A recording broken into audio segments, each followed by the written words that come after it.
뿔 없는 코뿔소. 코끼리 고아원을 떠나 바깥 세상으로 나온 노드는 한동안 이곳저곳을 혼자 떠돌아다녔다. 혼자인 것도 그럭저럭 괜찮았다. 가고 싶은 곳은 어디든 갈 수 있었고 무엇이든 원하는 대로 할 수 있었다. 가끔씩 노든의 발걸음을 멈춰 세우는 풍경들이 있었다. 저 멀리서 몰려오는 시커먼 먹구름이라든가 그 속에서 번쩍이는 번개, 아침 해가 떠오를 때 주변의 풀들이 반짝이는 광경, 하늘에서 떨어지는 첫 빗방울이 남긴 자국, 그리고 키가 큰 풀들이 바람에 몸을 맡기고 이리저리 움직이는 모습에 노드는 압도되었고 시간을 충분히 들여 눈앞에 펼쳐진 풍경을 감상했다. 한 번은 태양이 땅에 가까워지자 하늘이 온통 붉은 빛으로 물들고 나무와 땅의 윤곽이 더 선명하게 드러났다. 그리고 노드는 그 풍경 속에서 자신과 비슷한 모양의 검은 윤곽을 발견했다. 검은 윤곽은 하나, 둘, 셋, 넷, 다섯이나 되었다. 그들은 저 멀리서 줄지어 느릿느릿 움직이고 있었다. 혼자서는 코뿔소가 될 수 없었다. 노든이 코끼리로 살 수 있었던 것은 코끼리들이 있었기 때문이고 코뿔소가 되기 위해서는 다른 코뿔소들이 있어야만 했다. 다른 코뿔소들은 멀리서 바라보는 것만으로도 노든을 코뿔소답게 만들었다. 노든은 훌륭한 코뿔소였다고 나는 생각한다. 얼마 지나지 않아 노드는 아주 가까이서 코뿔소 한 마리를 만나게 되었다. 노든처럼 하얗게 빛나는 아름다운 뿔을 가진 코뿔소였다. 그 코뿔소와 노드는 가족이 되었다. 노드는 아내를 훌륭한 코뿔소라고 말하곤 했다.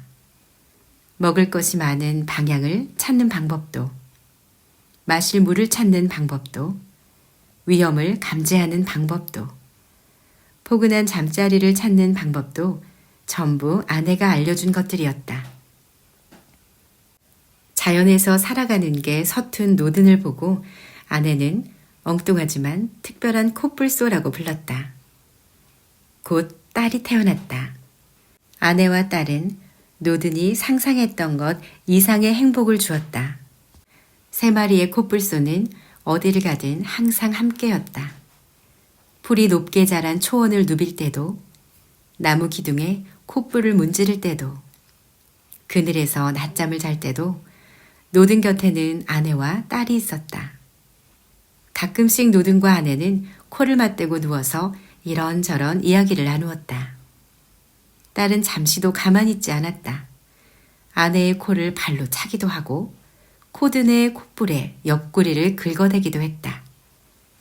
둥근 달이 높게 뜬 밤이면 훌륭한 진흙 구덩이를 찾아 달빛을 받으며 목욕을 즐겼다.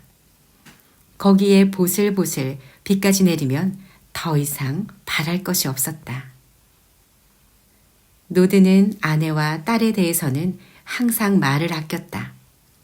아내와 딸은 노든의 삶에서 가장 반짝이는 것이었고 그 눈부신 반짝임에 대해 노드는 차마 함부로 입을 떼지 못했다. 그날도 둥근 달이 높게 뜬 밤이었다. 노든의 가족은 넓은 진흙구덩이를 찾아서 무척이나 들떠 있었다. 노든의 딸은 잔뜩 신이 나서 달려가더니 진흙에 드러누워 등을 문질렀다. 노든과 아내도 뒤따랐다. 때마침 빗방울이 떨어지기 시작했다. 새 코뿔소는 서로 눈을 마주쳤다. 완벽한 밤이었다. 그런데 갑자기 수상한 기척이 들렸다. 노든은 긴장해서 자세를 고쳤다. 오른쪽 풀이 움직이는가 싶더니 왼쪽 나무가 흔들렸다. 무언가가 노든의 가족에게로 다가오고 있었다. 엄청나게 크거나 엄청나게 많은 무언가가. 잠시 후 비구름에 가렸던 달이 드러나면서 어둠 속에 도사리고 있던 커다란 트럭과 인간들을 비추었다. 노드는 코끼리 고아원에서만 보아왔던 인간들이 왜 여기에 있는 건지 어리둥절했다. 그들에게서는 특이한 냄새가 났다. 그게 총 냄새라는 것을 알게 된 것은 한참 후의 일이다. 탕! 하는 소리가 진흙 구덩이 주변을 흔들었고 새들이 날아갔다.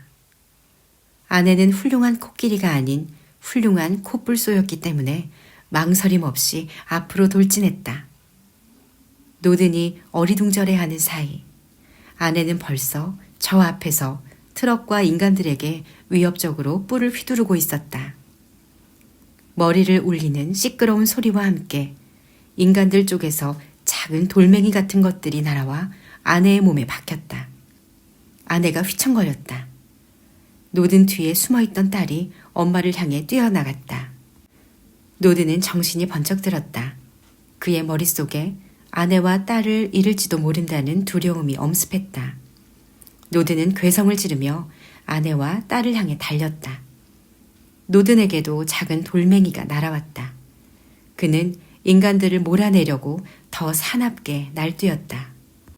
그렇게 무섭기는 처음이었다. 인간들은 조금씩 뒤로 물러났고 몇몇은 저 멀리 도망갔다. 노든은 인간들이 아예 얼씬도 못하게 하겠다고 생각했다. 그는 트럭과 총을 든 인간들을 끝까지 몰아붙이며 앞으로 나아갔다. 그때 진흙 구덩이 쪽에서 아내의 비명소리가 들렸다. 놀란 노든이 뒤를 돌아보았다. 인간들은 비열한 작전을 썼다. 한 무리는 노든을 유인해내고 그 틈에 진흙 구덩이에 숨어있던 또 다른 무리가 아내와 딸을 덮친 것이다. 노든은 온 힘을 다해 다시 진흙 구덩이를 향해 달렸다. 인간들은 총을 쏘며 사방으로 흩어지더니 트럭과 함께 멀어져 갔다. 노든이 진흙 구덩이로 돌아왔을 때 인간들은 모두 도망가고 없었다. 달빛은 힘없이 누워있는 아내와 딸을 비추고 있었다. 진흙 구덩이는 코뿔소의 피로 가득했다. 노든의 딸은 몸 여기저기 총알이 박힌 채 진흙 속에 머리를 묻고 있었다. 노든이 얼굴로 이리저리 더듬어 보았지만 딸은 움직이지 않았다. 노든은 아내에게로 갔다. 아내는 뿔이 깊게 잘려나간 채 마지막 숨을 몰아쉬고 있었다. 노든은 아내의 코에 자신의 코를 맞댔다. 노든의 코에 피가 묻었다. 밤보다 길고 어두운 암흑이 찾아왔다. 얼마 후 사람들이 이곳을 지나다가 진흙 구덩이에서 죽은 코뿔소 2마리와 함께 누워있는 노든을 발견했다. 그들은 노든을 살리기 위해 빠르게 움직였다. 노든은 가까운 병원으로 옮겨져 총알을 제거하는 수술을 받았고 영양주사를 맞았다. 그리고 다시 마취 주사를 맞고 잠이 들었다. 노든이 눈을 떴을 때 그는 난생 처음 보는 곳에 와 있었다. 주변에는 쇠 울타리가 둘러져 있고 그 앞에는 이런 푯말이 붙어 있었다. 파라다이스 동물원의 새 식구 노든을 소개합니다. 그렇게 그는 노든이라는 이름을 가지게 되었다. 그곳에는 노든 말고도 앙가부라는 이름의 코뿔소가 살고 있었다. 앙가부는 파라다이스 동물원에서 태어나고 자랐는데 자기와 똑같이 생긴 노든을 보고 뜰 듯이 기뻐했다. 하지만 노든은 앙가부에게도 동물원에도 관심이 없었다. 그는 눈에 보이는 모든 인간을 공격하려고 했고 동물원에서 주는 건초도 먹지 않았다. 그리고 밤이 되면 어김없이 악몽을 꾸었다. 그럴 때마다 앙가부가 슬그머니 옆으로 와 노든을 깨워주었다. 낮에 심술을 부리니까 밤에 악몽을 꾸지. 너랑은 상관없잖아. 저리 가. 내버려둬. 악몽을 안 꾸는 방법을 내가 알고 있긴 한데 말이야. 기분 좋은 얘기를 하다가 잠들면 무서운 꿈을 꾸지 않아. 정말이야. 못 믿겠으면 시험 삼아 오늘 나한테 바깥 세상 얘기나 들려줘봐. 이봐, 나는 여기서 한 발짝도 나가본 적이 없어. 같은 코뿔소끼리 좋은 일 한다고 생각하고 얘기 좀 들려줘. 노드는 그 말을 무시하려고 했다. 그 무렵 그는 숨을 쉬는 매 순간 화가 나 있었고 다 부수고 싶은 생각밖에 없었다. 그런데 어째서인지 안가부에게 주절주절 이야기를 늘어놓았다고 한다. 코끼리들에 대해서, 아내에 대해서, 딸에 대해서. 그리고 그날 저녁은 정말로 악몽을 꾸지 않았다. 낮에는 사납게 인간들을 노려보고 밤에는 안가부와 이야기를 하다가 잠드는 날들이 이어졌다. 안가부는 노든이 바람보다 빨리 달렸던 얘기를 가장 좋아했다. 매번 똑같은 얘기였지만 안가부는 질리지도 않고 또 해달라고 졸랐다. 그럴 때가 있어. 가족들이랑 아카시아 잎을 실컷 먹고 어슬렁어슬렁 머리 위까지 높게 자란 풀숲을 거닐다 보면 어느 순간 풀숲이 끝나고 탁 트인 초원이 펼쳐지는 거야. 그러면 우리는 누가 먼저랄 것도 없이 신이 나서 내달렸어. 누가 더 빨리 달리는지 시합을 하는 거야. 그때는 바람보다 빨리 달렸지. 우와, 난 한 번도 내가 달릴 수 있다고 생각해 본 적이 없어. 여기서는. 알잖아. 그런데 바람보다 빨리 달릴 수 있다는 거지? 궁금하긴 하다. 가로막힌 것이 없는 데서 바람보다 빨리 달리는 기분이라. 안가부는 동물원 밖에서 여러 경험을 한 노든을 존중하면서도 동물원의 규칙적인 생활에 대해 세심하게 알려주었다. 동물원 사람들이 우리에 들어오면 노든은 금방이라도 그들에게 돌진할 자세를 취했는데 그럴 때마다 안가부는 지금은 건초를 주러 온 것이다. 지금은 청소를 하러 온 것이다. 설명해주며 노든을 달랬다.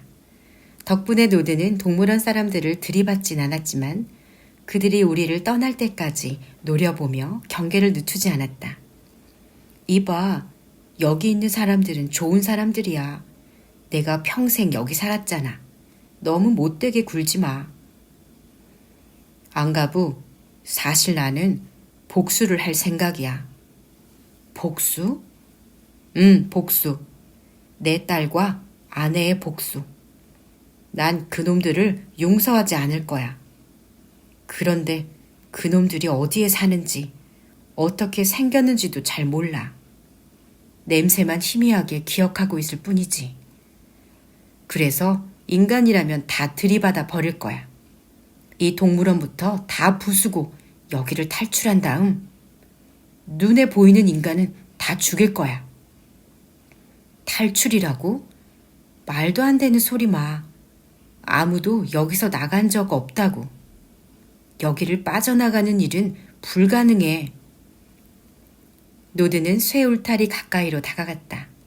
사실 쇠 울타리라고도 할 수 없는 것이 군데군데 굵은 철봉을 박아놓고 그 사이를 가는 막대기와 철사로 막아놓은 모양이라서 허술한 철사 울타리에 불과했다. 그 중에서도 동물원 사람들이 드나드는 출입문 쪽은 유독 녹이 슬고 낡아 보였다. 불가능하지 않아. 노든이 안가부를 바라보며 말했다. 내일 밤에 여기를 빠져나가자. 뭐라고? 바람보다 빨리 달리고 싶다며. 나를 믿어봐. 안가부는 노든을 빤히 바라보다가 결심한 듯 말했다. 좋아, 해보자. 말도 안 되는 일이지만 까짓거 해보지 뭐. 오늘 밤은 많이 먹고 푹 자도 자고 내일은 힘을 많이 써야 할 테니까. 노든과 안가부는 탈출 생각에 두근거려 깊이 잠들지 못했다. 다음 날 둘은 평소보다 많이 먹어두었다. 그날따라 시간이 느리게 흘러갔다. 한참이 지나서야 밤이 찾아왔다. 동물원에 안내방송이 나오고 구경꾼들과 동물원 사람들이 모두 사라지고 나자 그제야 노든과 안가부는 둘만 남을 수 있게 되었다. 자, 시작해보자고. 먼저 노든이 울타리 출입문 쪽을 겨냥하고 발을 구르기 시작했다. 노든은 숨을 들이쉬고는 목표물을 향해 달려가 온몸을 던졌다. 그러자 노든의 몸무게를 이기지 못하고 철사가 늘어지면서 찡 하는 기분 나쁜 소리가 났다. 뒤이어 안가부가 울타리 앞에 섰다. 이봐, 내가 제대로 할 수 있을지 모르겠어. 어렸을 때 사육사들과 장난을 치고 놀았던 것 빼고는 이런 걸 해본 적이 없는데. 시간이 없다고? 어서! 노든의 재촉에 안가부는 울타리 출입문을 향해 달렸다. 안가부는 발구르기도 어설펐고 조준마저 빗나가서 출입문을 약간 비껴간 곳에 부딪혔다. 하지만 울타리가 오래된 덕분인지 안가부의 몸에 짓눌린 철사들이 팅팅팅 끊어지는 소리가 났다. 안가부는 울타리에 부딪힌 아픔과 철사가 끊어졌다는 흥분에 자기도 모르게 소리를 질렀다. 노든은 재빨리 다가가 안가부를 진정시켰다. 쉿! 지금 그러고 있을 때가 아니야. 한 번만 더 하면 무너질 것 같아. 두 코뿔소는 다시 뒤로 물러나 울타리를 겨냥했다. 그때 저 멀리서 사람 소리가 났다. 사육사가 코뿔소 우리를 향해 밝은 빛을 비추며 사람들을 불러 모으고 있었다. 사람들은 다가와 기울어진 울타리를 보고 깜짝 놀라서 노든과 안가부를 우리 안쪽의 구석으로 몰아넣었다. 그리고 둘이 나가지 못하도록 그물망을 쳤다. 두 코뿔소는 옴짝달싹 못하고 구석에 서 있을 수밖에 없었다. 거의 다 쓰러져가는 울타리를 바라보며 안가부가 중얼거렸다. 딱 한 번, 정말 딱 한 번만 더 했으면 저 밖으로 나갈 수 있었는데. 탈출 시도는 허무하게 실패했고 코뿔소 울타리는 새 것으로 바뀌었다. 다시는 탈출을 꿈꿀 수 없을 만큼 더 높고 더 튼튼한 철조망으로. 노든과 안가부는 한동안 말없이 풀이 죽어 지냈다. 그러던 어느 날 밤 잠들어 있는 노든을 안가부가 깨웠다. 이봐, 사실 너한테 하지 않은 얘기가 있어. 그러니까 실은 말이야. 하나 있었어. 탈출에 성공한 애가. 노드는 눈을 동그랗게 뜨고 안가부를 바라보았다. 안가부는 바닥을 바라보며 말을 이어나갔다. 8번 구역에 플라밍고야. 사육사들은 걔가 사라진 줄도 몰랐대. 몇 달이 지나고 나서야 플라밍고 수를 세다가 한 마리가 없어진 걸 알았다는 거야. 걔가 여기를 어떻게 빠져나갔는지는 아무도 몰라. 들리는 말에 따르면 걔가 정말 멀리 도망갔고 동물원 표식을 다리에 단 채로 가족을 만들었대. 사실 이게 진짜인지는 잘 모르겠어. 노드는 안가부의 이야기를 듣고만 있었다. 안가부가 숨을 가다듬고 말을 이었다.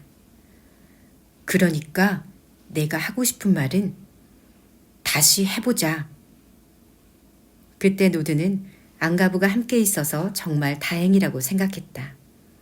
이제 필요한 것은 절대 실패하지 않을 치밀한 계획이었다. 노드는 다시 철조망 구석구석을 꼼꼼히 살펴보았다. 새 철조망은 높고 튼튼해 보였지만 그렇다고 아예 가망이 없는 것은 아니었다.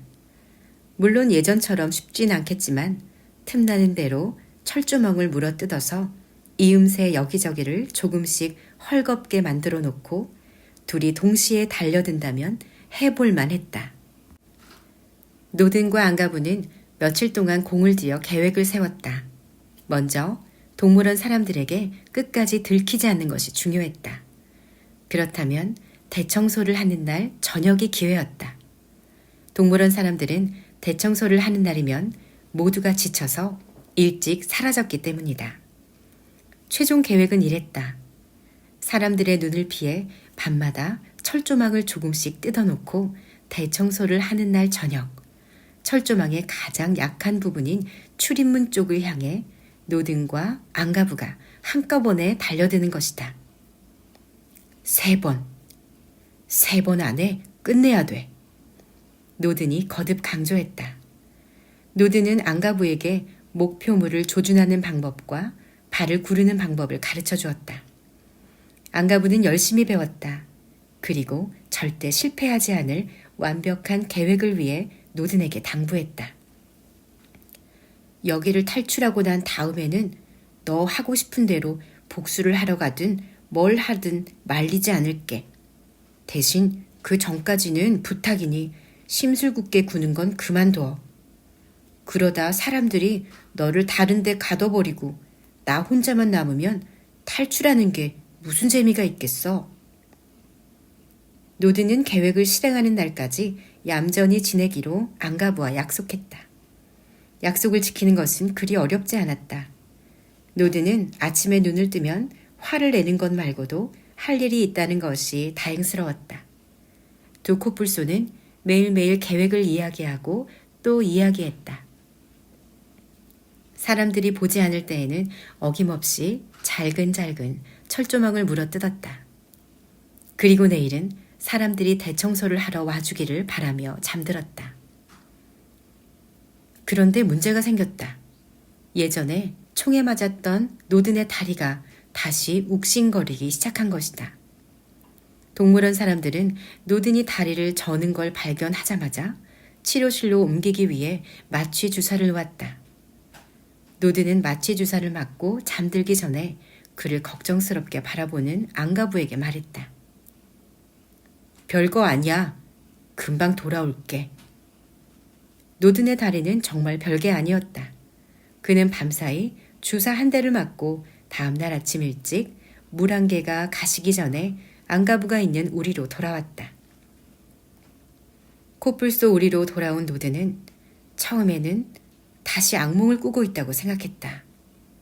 바닥은 피투성이었고 뿔이 잘려나간 채 숨이 멎은 코뿔소가 누워 있었기 때문이다. 하지만 그건 아내가 아니었다. 앙가부였다.